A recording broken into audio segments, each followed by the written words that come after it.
All right, Coach. First off, thank you so much for coming on. I it's a big time for the podcast and for the channel itself. And this summer we started the podcast and really we're reaching out to student athletes across the Carolinas and coaches as well. And just super stoked to have you on and get your point of view. A lot of these high schoolers they love hearing from coaches as well because it's kind of a different side of things. And obviously, someone like yourself and coaching at such a great school in Furman, I'm sure they're gonna love it. It's kind of a surprise. I haven't really said anything that you came on. So again, I appreciate you coming on.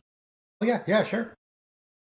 So something I always kind of started off with, and it's with runners and coaches as well, but I'm always curious, how did you get started in running? How does that story all come to play? Well, I grew up in Evanston, Illinois, just outside Chicago, and before every single kid played soccer on Earth, there weren't many people who played. We were one of the first like groups of youngsters, so we just played soccer all day, every day. We lived right on a golf course, and we lived on a part of the golf course that was kind of unused. It was like kind of out of bounds or whatever. So we had our own field right outside my house. We were the only family on the block, despite being pretty wealthy, that didn't have, a VCR, VHS, or Sega Genesis. We had Atari for about a month until my dad threw it in the garbage can or whatever. So we were just outside all the time playing soccer. And I was definitely, I don't know what I'd be diagnosed with now. They'd probably try to put me on some kind of meds to calm me down. But, I woke up at 5 a.m. and still kind of do, and just went hard, hard, hard all the time. And got introduced with running actually by a neighbor who moved in that was a big marathoner across the street. And I think my parents were looking for someone to take me and have me do something, so they didn't also have to get up at 5 o'clock every morning and need to entertain me. So tagged along with him on some runs. Kind of learned about the sport that way. Would run 5Ks and 10Ks. Didn't really look at running as a sport at all. I was just 100% soccer. Played actually a million other sports growing up, but never really thought about formalized running. In fact, I guess one of the odd things is I didn't even run cross country in high school. I led the country in the 2 mile and the mile my senior year, way back in '91, but didn't run cross country at all. Just stuck with soccer that whole time, even though I was pretty good at running pretty early on when I got into high school. I was runner up at the state meet my junior year, but we had a great soccer team. We made the state tournament, and for me, there was never a thought about running cross, just because cross country at our school was just laps around the fields. It looked so boring to me. I would just look over and go, oh, I would never ever do that. And I also just really loved soccer. But yeah, I'd say his name was Mr. Newman, and he was a kind of got hit. He was, a good bit older. He was a big runner in the '70s and just kind of kept it going. When he moved to town, he was from Boston and had run like 20 Boston marathons in his life. I just kind of tagged along with him. Really didn't talk that much, but got up early in the morning and ran with him before school. And I think my parents were hoping it would take away some of my energy. So yeah, long story. No, man, wow. I mean, that's something, and you hear that too. Soccer players kind of turning into cross country. But I don't think I've ever heard of somebody turning so late, like really late in the game when it comes to the high school level. Which brings me to steeplechase then, like, because that is such a unique event. How did that come to play? Well, I ended up going to Ohio State, and like I mentioned, I'd never been a year-round runner before, so it took me a while to transition in. I remember our first practice was something like, we're going to go on a 7 mile easy run, and I had never run 7 miles without stopping before, so it was quite a transition. I think I was doing a lot of running and stuff with indoor soccer and playing a bunch of sports while also running track. But we were real speed oriented in high school. This is right smack dab in the middle of just unbelievable coaches I had. But one of Jim Ryan's teammates was actually my high school distance coach, along with Willie May, who was a silver medalist in '64 in the 110 hurdles. I just There's no one on this earth that's been luckier with the kind of coaching that I had. And then kind of to get to your question, Mark Krogan, who was really the kind of preeminent steeplechaser in America for about a decade, kind of before Jaeger and maybe before Pascal Daubert. He had won 7 or 8 U.S. titles. He had run 809. Him and Bob Kennedy were like the two distance runners that were actually running with the Africans, like in the late '80s, early '90s, and everything. He was a steeplechaser, but I didn't even know what the event was till probably my sophomore, junior year. Mark Krogan was around. He was a volunteer coach, but I was still trying to grind it out in the mile and the 5K. And I think, like a lot of people in the steeple, I hate when people say they went to the steeple because they couldn't do anything else. I prefer when people say, I went to the steeple because it was my best event. I just had a hard time with concentrating for a whole race. I wasn't fast enough for the mile. The 5K just seemed like a marathon to me. So the steeple, particularly every 80 meters, jumping over things. I never practiced the water jumps in my life. There were a lot of natural things. I think a lot of ways that the Kenyans are somewhat natural.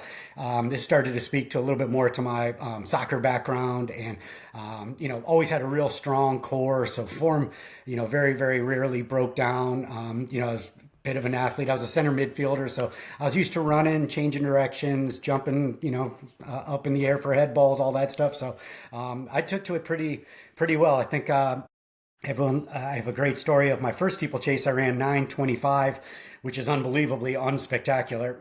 And I was starting to worry I was going to have no event. But 2 weeks later, I got sent out to Mount Sac, and I got put in the wrong heat, but I actually ended up running 8:36. So it was quite a jump in performance. And that was back when 8:36, I think I had the second fastest time in the country. And then all of a sudden, I'd arrived. And so, like most things, a little bit of success, really motivates kids or whatever. And from that point, I was really off and running. Cross country started to pick up. I started to, ended up being an All-American in cross country, indoor track, outdoor track. Just needed a taste of some success, kind of getting out of high school or whatever. But I was very lucky to have picked a school. I don't know if a lot of these things are thrust upon you. You didn't even get to choose it. I did kind of choose, but I'd be lying if I didn't say I chose Ohio State probably 90% because of the football game that, I came in on an official visit there. And there were a couple of cute girls on the synchronized swim team that probably had more to play than me thinking I, had a future in the steeple with Mark Krogan. But he was a great, great, great mentor. Still remains one, to this day. He was pivotal. I probably would have never been introduced to the steeple having not, had he not been around and stuff. So owe him a lot. Yeah, no, that coach, that is, it's funny because you do see that normally. Like, there are a couple high schoolers that kind of dabble in the steeple and then they take it with them to college. But yeah, for the most part, you really don't see too many steeplers. That's why I was really curious of how that all came to be. And, you mentioned just the amount of coaches that you've had and mentors, which kind of brings me to just coaching in general. I think, you know, as runners, we always kind of focus on ourselves and focus on maybe the team aspect as well. But, coaching is it's another kind of level. It's another aspect of the whole thing. Did, when did you kind of ever start thinking of coaching? Was it in college to where you like, this is something I might want to kind of pursue, or because you were surrounded by such, great coaches yourself? Yeah. Um, no, probably not. But at the same time, simultaneously, how I got into coaching is probably another story. But it's, I was a teacher. I was all set to. They used to have a program called Teach Across America, which I think they still do. Now it's super hard to get into.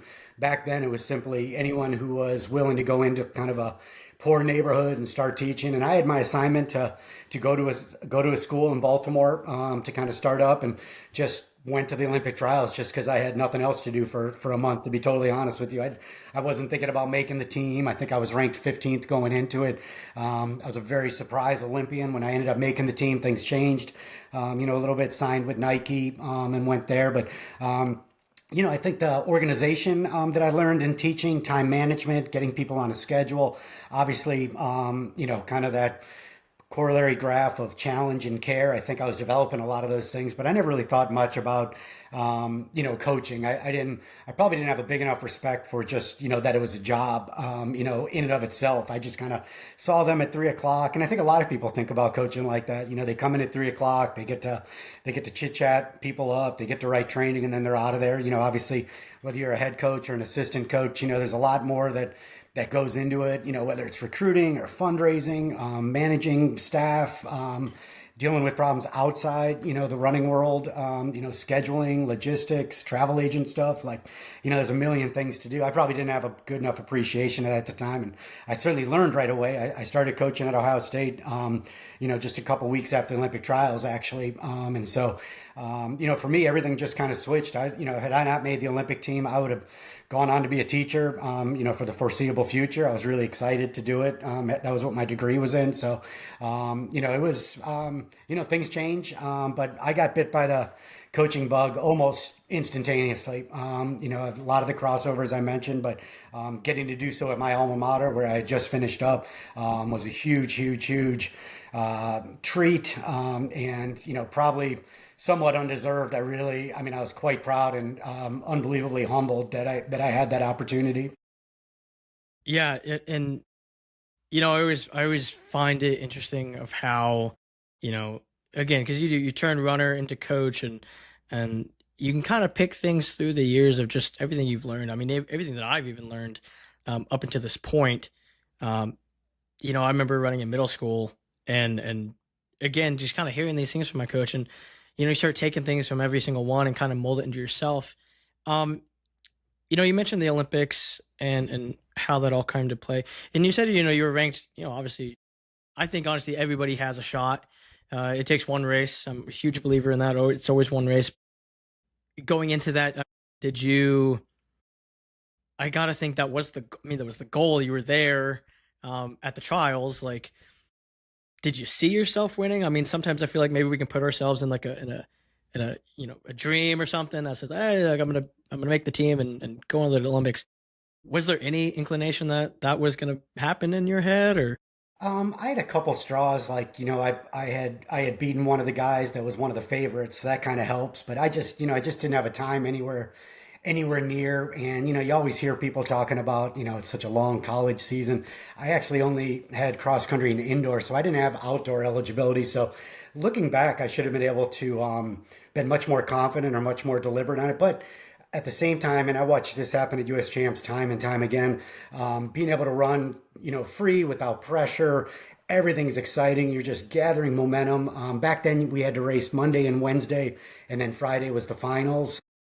Um, to be honest with you, when we first started, I actually had a whitewater rafting trip set for Friday. Didn't even think I'd make the finals. But you get through the first round, and then you get to the semis, and I think I either won my heat or got second. But either way, I remember going, "Oh my God, that was the easiest." 8:30. I ran right around my thing, but it really wasn't. We were leaving the stadium, and I was kind of joking around. And I think this is what you do when you don't want to entertain those thoughts. You're trying to avoid pressure, particularly as a youngster, particularly at a place like the Olympic trials where it really is for so many people just top three or you fall off a cliff, and that's it. It's over, which was kind of my thing. But we were walking out of the stadium, and I'll never forget Mark Krogan, who is a very, very, very quiet person. In fact, I sometimes he's a hard training partner because he's so quiet, and you wonder if he even likes you or whatever. But as such, when he talks, and especially if it's something real, you really kind of, your ears perk up and you go. And, he just asked me, Robert, do you know why people go to the Olympic trials? And I was like, the free food and the hotel, because back then they would pay for it, and I was pretty poor at the time. But he goes, no, you go to the Olympic trials to make the Olympic team. And I think just with that comment and someone with his kind of pedigree believing in me, and saying that, it really did twist my thing. I mean, I remember thinking my coach, and we had said all year, if you're there with 2 laps to go, you're going to make the team. Because one thing I did have is I had a tremendous kick at that age. I could always run 60 for my last lap in the steeple, which isn't super great now, but back then was pretty lethal or whatever. I was really programmed. I was on the brink of that. I just needed that last step to say, all right, yeah, this is something that you can do. And it's funny. I actually have the video, and you can see with 2 laps to go. I kind of make a move to sprint into third for no real reason other than, we just had always said if I was in the top three. And then I actually pointed to all my friends because I had all my buddies were in town because it was a great party weekend. I mean, it wasn't like, it was just fun, they had being at something like that. And I remember pointing at them and being like, I got it. And the next 2 laps, it was 2 minutes of, I can't believe I'm here. I'm like, I've done it. It's already over. I still got like a 149 half miler behind me. Tom Nohilly was sitting behind me. I think my PR at the time was 8:30 or 8:29 and his was 8:16. But I was like, I did it. I got it. And, you can whip yourself into that kind of emotional frenzy that, you're on mission. And, but again, there's so many points where if Mark didn't let me train with them in the spring, if he didn't have that comment, I remember Russ Rogers, who was the head track coach at the time. If he was like, "Hey, you should keep going. You shouldn't start early," because I had an option to start, in the spring once I graduated. And they're like, "Why don't you just give it 3 months?" I was like, "Okay, sure." And you just got so many points where it would have been tough to coach me. I was quite a crackerjack the way I thought sometimes. But once you get on mission, it's pretty fun, and you're off and running. Yeah, it's that man, that is that's an incredible story. Because and I do ask that question sometimes too. To some of the state champion guys, where I always ask like, is there ever a time during the race where you kind of just like you got it, you got it in the bag? And there's a couple that have been like they just they'll be like, yeah, 2.5. I just knew. Yeah. So want to also kind of hit up on Furman. Obviously, being at Furman, um, huge school, a lot of success. Um, about all that, like how is your mindset coaching there? Like, what are some coaching philosophies you have there to kind of mold the program into to what it is today?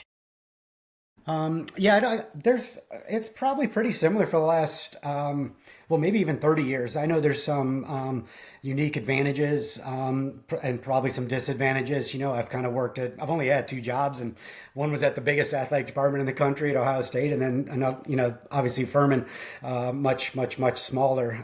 But, I still, I always believed in small teams, even while at Ohio State. Oddly enough, we weren't super funded, particularly in the distance area. We were much more of a jumps and a sprint school, to be sure. We'd usually have anywhere from 2 to 3 scholarships, made up mostly of Ohio State, people from the state of Ohio, probably about 95% of the team, particularly when I became the head coach, the last 7 years. But, still the theories and philosophies were still kind of the same. I know we run a little bit different of a play. We're not trying to have a fully funded, track team, with all the events. Our focus is definitely on the 800 up. We're trying to keep up with the times, like I mentioned. And I think one thing I've learned, particularly being at two totally different schools, it's just that all programs have positives and negatives. I see so many college coaches, particularly in the last month, we get musical chairs and everybody wanting to go and take this job or that job.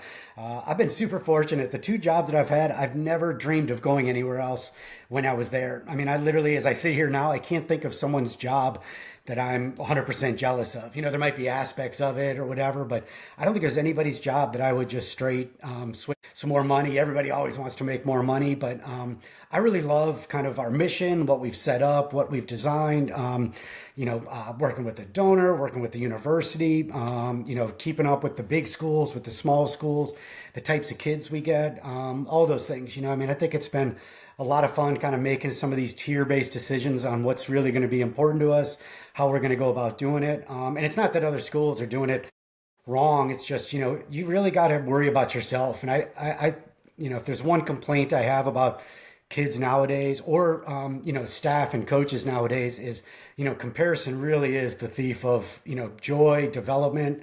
With so much sharing on the internet and Strava, so many misconceptions about our program, about, what I had at Ohio State, those things. We have a saying in the staff meeting that I know the rest of the staff hates to say, but I always say, hey, let's not be affected by unreality. Things that we think might be true or that we read on a message board or, track coaches talk so much because they have so much time at meets of rumors.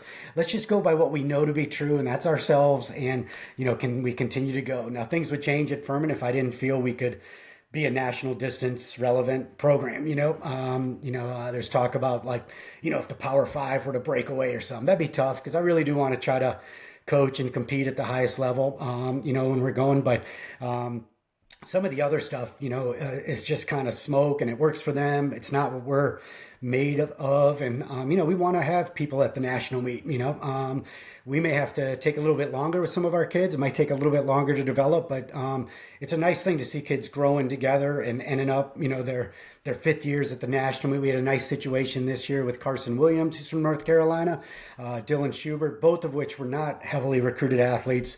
But both of which, if you have a kid at the NC2A meet now, there's not many schools that have more than one. And we had two that were both scoring, both were up there competing. And so, you kind of play games with yourself like, hey, if we did it one time, we can do it every time. And I know that may be a little naive. I know that some other people, if you're paying, NLI monies and, if your services to go get a foreign athlete, but we've really just dug in and kind of doubled down on, it might be because I'm too old and I don't know how to recruit foreign athletes, but also Furman's just not kind of built for that. If I was somewhere else where, my job was on the line, if we didn't get this one point, but I feel like we can be just as good, if not better, and carve out our own little tradition. We're going to be a 4 or 5 year school, and you're going to come in, you're going to grow with classmates. You're probably not going to go to the NC2A meet your first year because you're flat out just not good enough, because there's very few true freshmen that are. But your sophomore, junior year, you start to grow with your teammates. You go to school, hearing about things like taking all your classes online so you can go to altitude. I'm sure these things help in running, but I don't think they're yet necessary. So we're a little bit more old school or traditional, whatever you want to call it. But I think it resonates with a lot of kids. I love the talent level that we, still are getting, and kids are, coming or whatever. It just takes us a year or two longer to kind of catch up. But these kids got a year or two. We don't have a big transfer rate. Most of our fifth years end up staying. Those two guys I mentioned before, they stayed for fifth years. In fact, I think we probably got a stretch going that we haven't had a fifth year stay that hasn't gone on to at least be an All-American. So, I hope that captures, recruits' attention and eyes, and there's enough good runners nowadays. That's certainly, evident. So, I'm excited to kind of continue with the mission as is. Yeah, coach. And, we kind of, we dived into, high school a bit there. Um, you've coached professionals. You obviously coach at the collegiate level with all Americans and guys that are actually really competing at a high level. Um, you get incoming freshmen uh, who, I talk to all the time, and there's various ways of how many miles they're running. Some are high, some are low, some, cross train, everything in between. What is kind of the biggest adjustment you see that kind of affects the incoming freshman? Because I know you mentioned, usually it takes a year, maybe two, to kind of really develop into that. I think two common mistakes. I think one, you do have to be at a certain level, I think, of training and racing, obviously, to really be competitive. And we want kids who want to be regional qualifiers, want to be all regional in cross country, want to, contribute, go into the NCAA championships. But also when they come into it, it must appear unbelievably daunting. You go from being a tremendous athlete, even a sub 4 minute miler in high school. You still got 7 more seconds to qualify for the NCAA indoor meet. 3:59, it took 3:52. I think putting kids in a position to be successful, I think is really, really crucial. If all you're going to do is put them in these situations where they're getting their butts kicked or they're spending their time banged up, injured, hurt, you're really, really doing a disservice. I've had to change my coaching in that kids nowadays, they can handle more, whether it's because of, the footwear, things like an Ultra G, a boost. We have massage therapist, fueling, there's a lot of those things like we didn't really mess around with a lot. We didn't really have access to it. We didn't know enough about it. Now I feel like coaches know enough. I'd say student athletes probably know way too much, if I'm being totally honest, because there's probably 100 different ways to do things. But making, putting a kid in a position to be successful is just huge. But also, holding their chin up while they're going. We have kids that were they were as good as anybody in the country, coming out of high school, and then they got to start back over, and they may not have even gotten a regional mark. And I think a regional mark is a realistic goal for a stud, but the NCAA championships had I don't know if I noticed a freshman, true freshman, that was even there. I'm pretty positive there was only one true freshman, not of regular age, only one true freshman at the NCAA championships in cross country in the top 100, just one. So, finding a place for them their freshman year, I think is really, really an important thing. It's one of the things I think we do really well. We don't automatically redshirt people because we want people going. Colin Eckerman's probably a good example of that. He was a really good runner out of high school, a very, very late bloomer. Junior year, 9:20, ended up running 8:45. He was probably right on the cusp of, should we redshirt him? But we knew we were going to have a strong team. We had Carson Williams, we had Dylan, we had a strong nucleus, of people.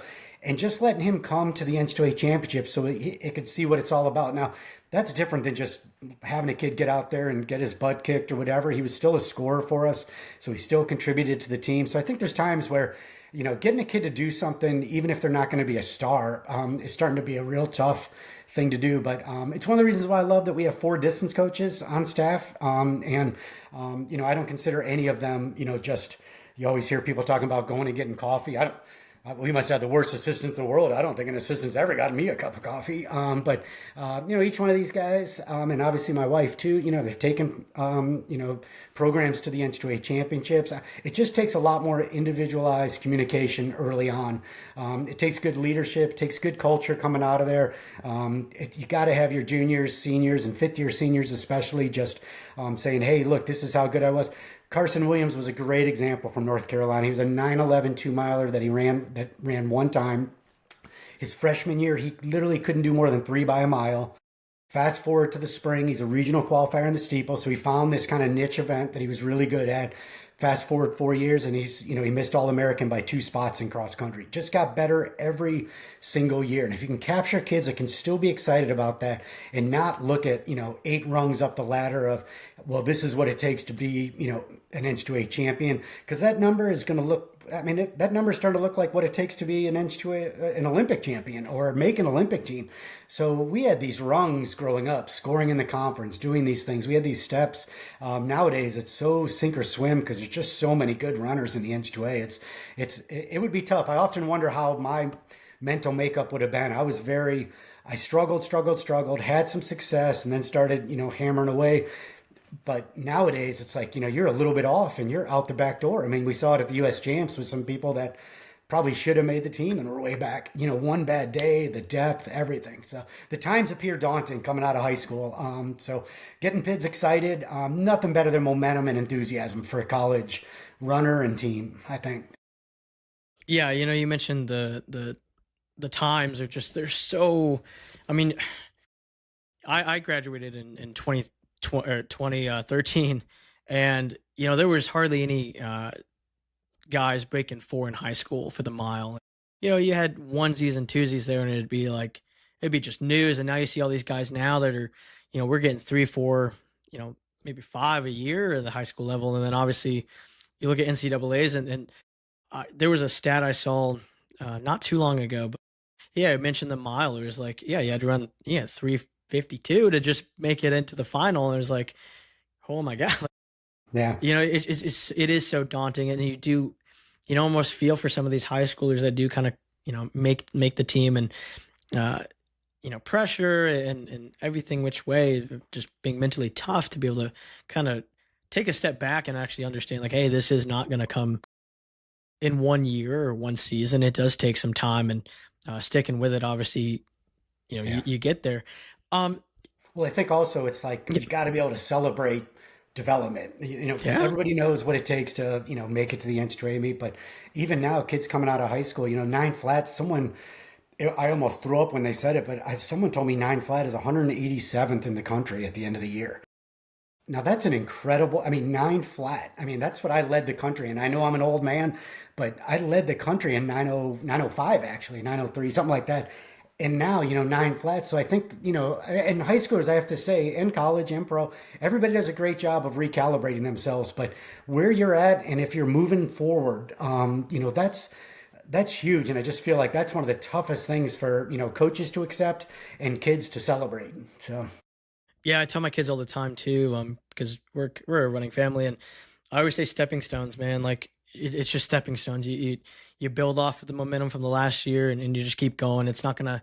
I have a son. He's gonna be a freshman this year in high school, and he's all about like I want to run this time. It's like, man, like that's great. You have the you know the mindset and the will of wanting to do it, but just understand like it does take time, and yeah, exactly. Celebrate like, hey, you PR, dude. That's a stepping stone closer to the main goal you want. yeah. Um, when it comes to recruiting, recruiting runners, um, I think like I feel like the general knowledge of it or like the mindset of it is that again, and I could be wrong because I'm just an outside looking in. It seems like college coaches look more at the track times than necessarily the cross country. True or false? And that. Probably true only insofar as it's a little bit more uniform. You know what you're getting.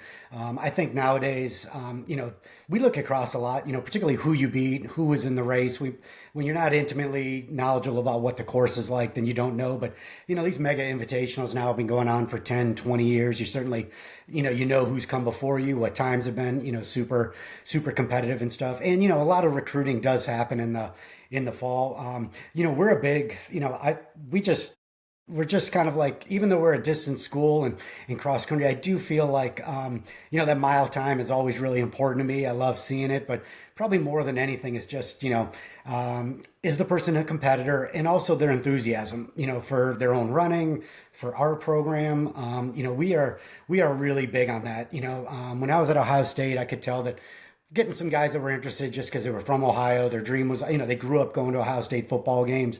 We don't, I mean, it's kind of helpful that at Furman, if you're coming to Furman, yes, we have tremendous school. It's a great weather. But I don't know if a lot of our kids would have come were it not for the running. I think that that's a huge draw for them. We know that we're getting someone who's really excited. They're not surprised that they're at a small school when they get there. Football Saturday's fine, but it's not, the end all be all and everything. And also just want to try to they're excited about that kind of slaying giants, or a small school. I love when, you just see a bunch of Power Fives, might be like a top 20 ranking in the middle of the season. And we just ran well at Nutty. And, we're one of only a couple schools, with less than, 20,000 people at it, and we want kids that are excited about that prospect, as well.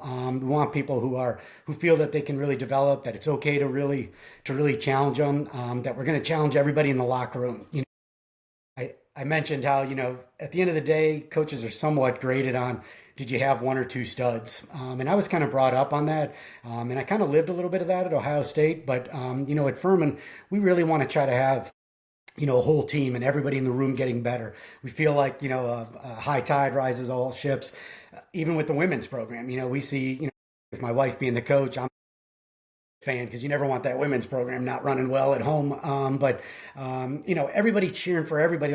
Small school becomes a pretty big school. We're one of like 10 or 14 something teams that qualify, the men's team and the women's team. We travel together. We locker room together, that type of thing. It just adds to the, excitement or whatever. So we're not just two people going to the regional championships in track or something like that. So, yeah. Yeah, coach, so I want to talk about cross country. I love asking this question to coaches. When you're creating a schedule, um, is it set by what the team is looking like, or do you guys kind of have your schedule like set in stone each year of like this is pretty much what we're going to be doing, or We bounce around just a little bit, but that's one of the things that we really try to, motivate a little bit of like, like this year's a great example. We got two absolute studs. I mean, we had a young man who was third at the NCAA championships, behind, Graham Blanks and Hampton. So, that's a pretty big replacer, yeah, but we had the same thing a couple years before that when Aaron Templeton was fifth. So we got a little bit of next man up, that's in it. So we're always going to go to a meet that's going to give us a great shot to go to the NCAA championships and preview it. So, we go to the eye opener meet every year just because it's right down the street. And that's a little bit more of a, tempo run, NCAA rules thing.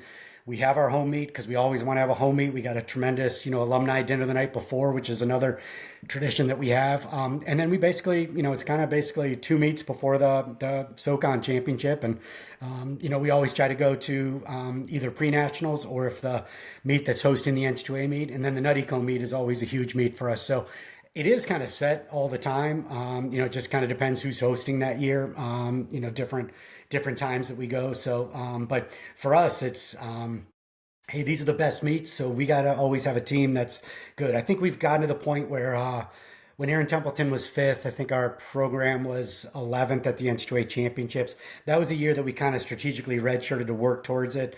I don't think we really have to do that anymore. Now we kind of redshirt just so kids can get an extra year of development. We kind of needed to, when we first started the program, we had to kind of ramp up a little bit. It was our third year, and we needed kind of all hands on deck. We went from, we love it because we were 31st our first year at the regional championships, and 2 years later we were 31st at the NCAA championship. So that's quite a jump and a pretty steep trajectory. And we didn't have time to be redshirting anybody, and also we wouldn't have been able to redshirt these kids. They literally wouldn't have accepted that. They had come there to make the NCAA meet for the first time in school history, and they all wanted to be a part of that too. But now, we have some guys coming in this year. There's a young man from North Carolina that's committed, and he's run 405 in the mile, 404.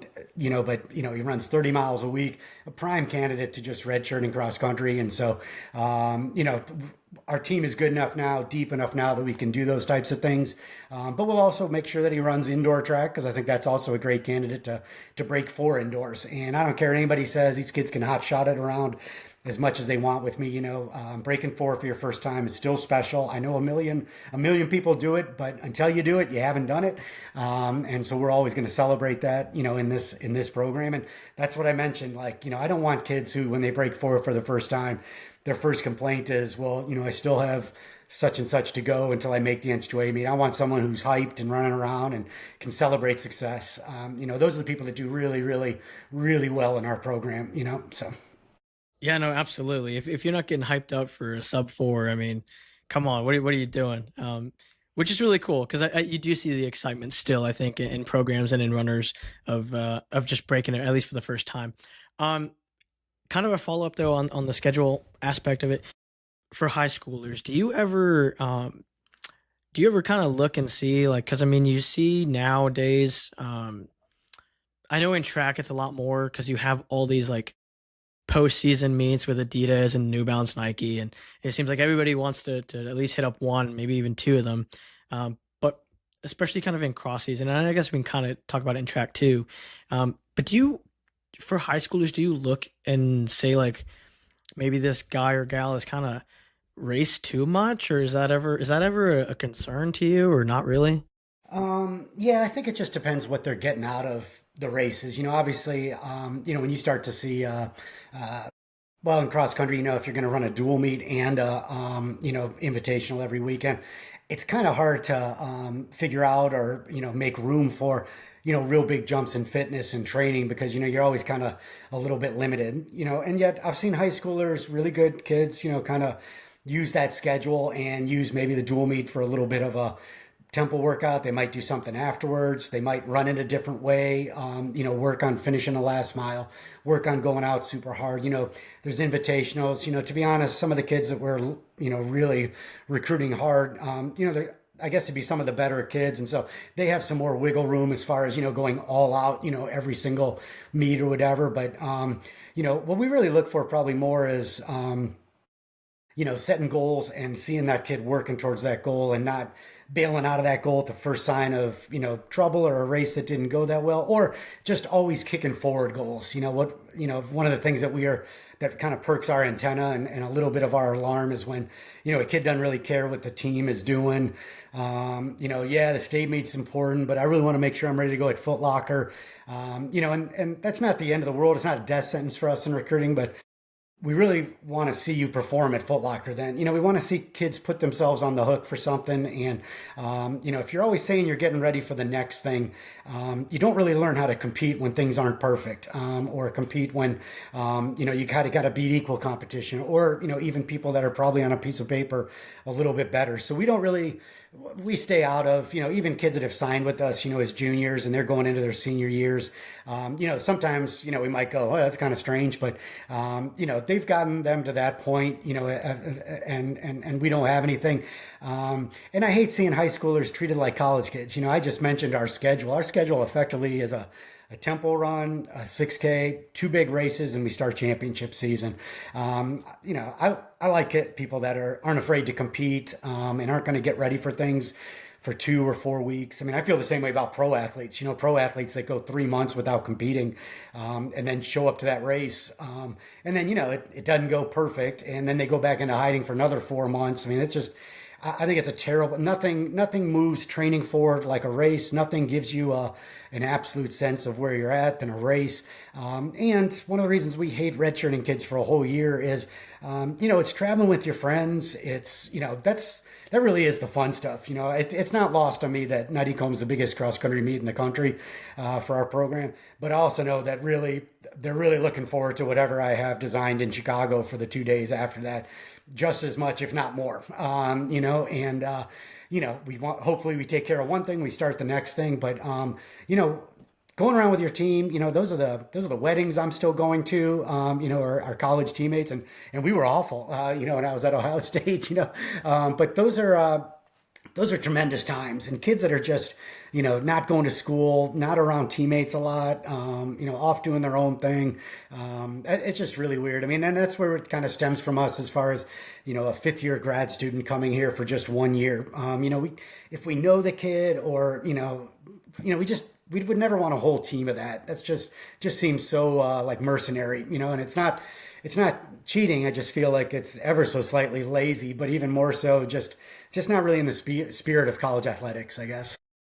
Yeah, no, you know, I- it's a good way of looking at it, and hearing you talk, I never really thought of it like that. Yeah, let the kids compete. Don't shy away from it. And obviously, yeah, some of the top guys they can do it. Any, I guess the only thing I really want to ask after that is, do you find any concern with high schoolers doing, again, kind of the, like, just speaking in track, doing the New Balance and doing the Nike and doing Running Lane, and because they are so deep of a season, especially if you have guys doing indoor. I've said this on the podcast, like, um, I grew up always kind of knowing as like soccer, like club soccer being a year-round sport, AAU basketball being a year-round sport, and it seems like running has really turned into kind of a year-round sport with cross. And if you're in one of those states of indoor, and then the outdoor season is just getting so long now, um, do you have any concern? Like, would you ever want to have a high schooler kind of cut it off at a certain point, or are you kind of okay with the depth? Yeah, I mean, I think as a cross country, I think if they're running cross country, and I don't think one precludes you from doing the other. I think you can go pretty deep, especially with how few races. The very best college programs in the country, top 20. There's kids that run; they don't even race until their conference meet. Some of them, So I think the timing wise doesn't really matter.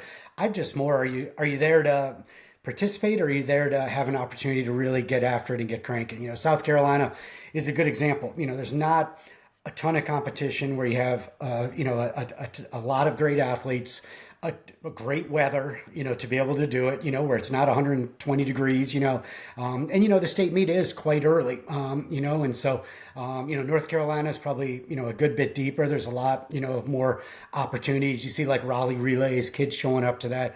Our big thing is, just as long as it's actually on your radar and it's something that you're prepared to do, and you can go there and you can, if you're honestly thinking you can get a PR, but if you're just running meet after meet after meet, one, I think it develops a terrible, getting ready for a specific day is so big in our sport.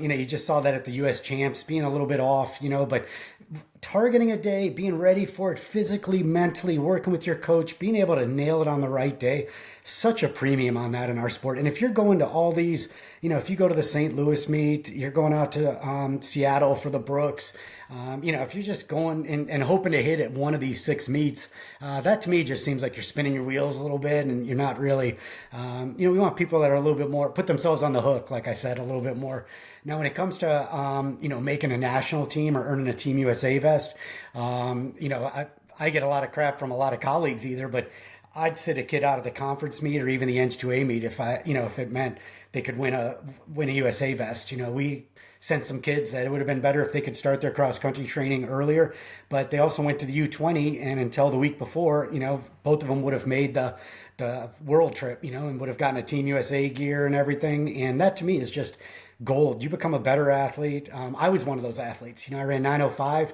and someone asked me if I wanted to run the U.S. Championship, junior championships after. And my dad and I thought, what?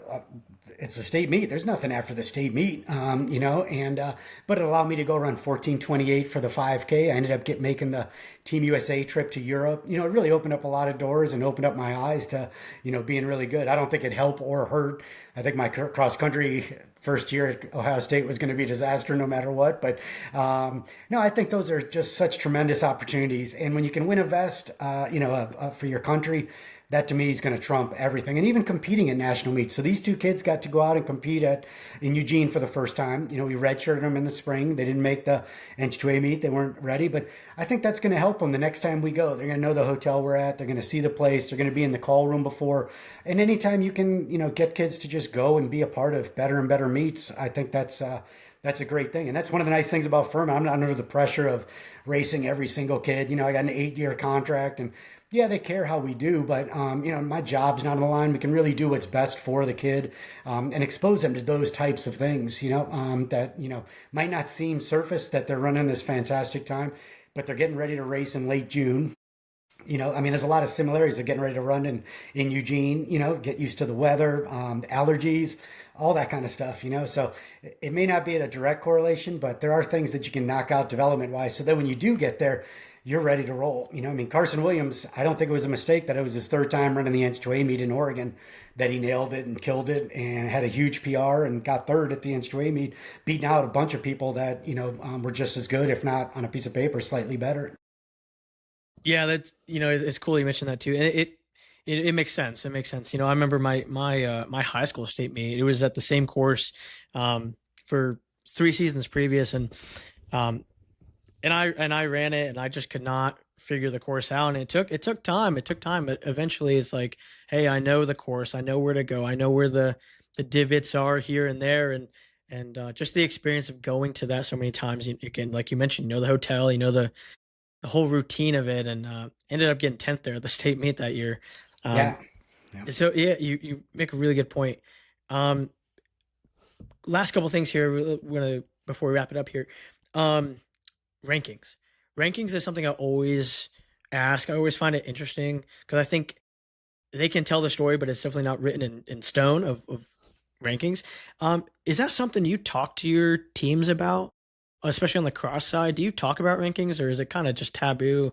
We don't talk about it because it may not mean much, or Well, like I said, we put such a premium on, the championship events, because there's still nothing that's more important than that. I think the qualifying for the N2A meet in cross country is, I was on the original committee. It's so convoluted, it's impossible to explain to other people.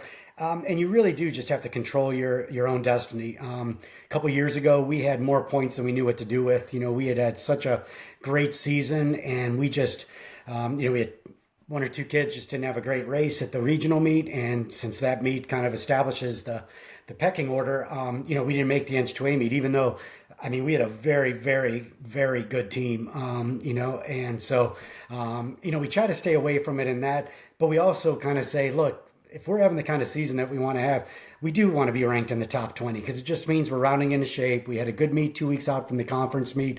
So it's kind of silly to ignore them completely. But at the end of the day, I also let them know that, like regional rankings, national rankings, there's just one person in each region that just decides what the rankings are. And sometimes sometimes they're right, sometimes they're wrong. Sometimes they go by the people that are actually racing. Sometimes they go behind the rumors of who they're resting and they're not sitting there. So one thing we like to say is, by the time it's 2 weeks before a conference, those are some real rankings we can go by. But no matter what, for example, we have a countdown clock in our cross country locker room that always has the regional meet. The regional meet is still first and foremost, whether we have a million points or we have no points, we want to go there and smash that thing because that's what sets the, whatever. So that's always on everybody's mind. It's running the whole time.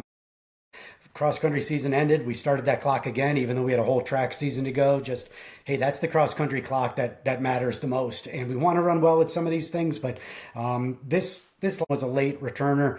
We had a bunch of freshmen, or first year, guys running for us. And I think at the first meet we went to Wisconsin, afterwards, I don't even think we were ranked in the top 50. And if we were, it's only because people, I'm good friends with a lot of them.